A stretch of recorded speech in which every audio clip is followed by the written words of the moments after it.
இன்றைய முதல் வாசகம் இறைவாக்கினர் எரேமியா நூலிலிருந்த வாசகம் அதிகாரம் 20 வசனம் 10 முதல் 13 முடிய.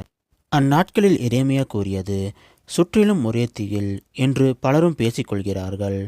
பழி சுமத்துங்கள், வாருங்கள், அவன் மேல் பழி சுமத்துவோம் என்கிறார்கள். என் நண்பர்கள் கூட என் வீழ்ச்சிக்காக காத்திருக்கிறார்கள். ஒருவேளை அவன் மயங்கி விடுவான், நாம் அவன் மேல் வெற்றி கொண்டு அவனை பழி தீர்த்து கொள்ளலாம் என்கிறார்கள். ஆனால் ஆண்டவர் வலிமை வாய்ந்த வீரரைப் போல என்னோடு இருக்கிறார். எனவே என்னை துன்புறுத்துவோர் இடறி விழுவர். அவர்கள் வெற்றி கொள்ள மாட்டார்கள். அவர்கள் விவேகத்தோடு செயல்படவில்லை. அவர்களின் அவமானம் என்றும் நிலைத்திருக்கும், அது மறைக்கப்படாது. படைகளின் ஆண்டவரே, நேர்மையாளரை சோதித்தறிபவரும் உள்ள உணர்வுகளையும் இதய சிந்தனைகளையும் அறிபவர் நீரே. நீர் என் எதிரிகளை பழிவாங்குவதை நான் காண வேண்டும். ஏனெனில் என் வழக்கை உம்மிடம் எடுத்துரைத்துள்ளேன். அவருக்கு புகழ் பாடுங்கள், அவரை புகழ்ந்தேத்துங்கள். ஏனெனில் அவர் வறியோரின் உயிரை தீயோரின் பிடியினின்று விடுவித்தார். இது ஆண்டவர் வழங்கும் அருள்வாக்கு. இறைவா, உமக்கு நன்றி.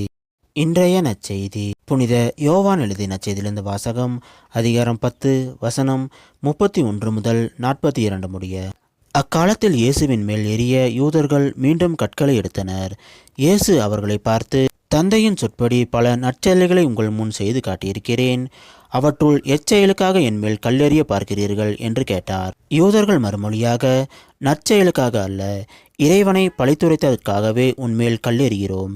ஏனெனில் மனிதராகிய நீ உன்னையே கடவுளாக்கிக் கொள்கிறாய் என்றார்கள். இயேசு அவர்களை பார்த்து, நீங்கள் தெய்வங்கள் என நான் கூறினேன் என்று உங்கள் மறைநூலில் எழுதியுள்ளதல்லவா? கடவுளுடைய வார்த்தையை பெற்றுக்கொண்டவர்களே தெய்வங்கள் என்று சொல்லப்படுகிறார்கள்.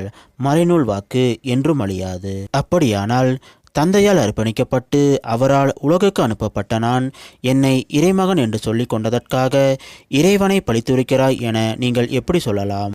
நான் என் தந்தைக்குரிய செயல்களை செய்யவில்லை என்றால் நீங்கள் என்னை நம்ப வேண்டாம்.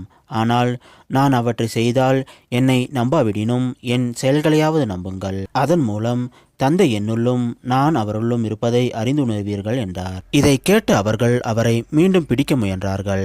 ஆனால் அவர்கள் கையில் அகப்படாமல் அவர் அங்கிருந்து சென்றார். யோர்தானுக்கு அப்பால் யோவான் முதலில் திருமுழுக்கு கொடுத்து வந்த இடத்திற்கு இயேசு மீண்டும் சென்று அங்கு தங்கினார். பலர் அவரிடம் வந்தனர். அவர்கள், யோவான் அருள் அடையாளம் எதையும் செய்யவில்லை, ஆனால் அவர் இவரை பற்றி சொன்னதெல்லாம் உண்மையாயிற்று என பேசிக்கொண்டனர். அங்கே பலர் அவரிடம் நம்பிக்கை கொண்டனர். இது கிறிஸ்து வழங்கும் நற்செய்தி. கிறிஸ்துவே உமக்கு புகழ்.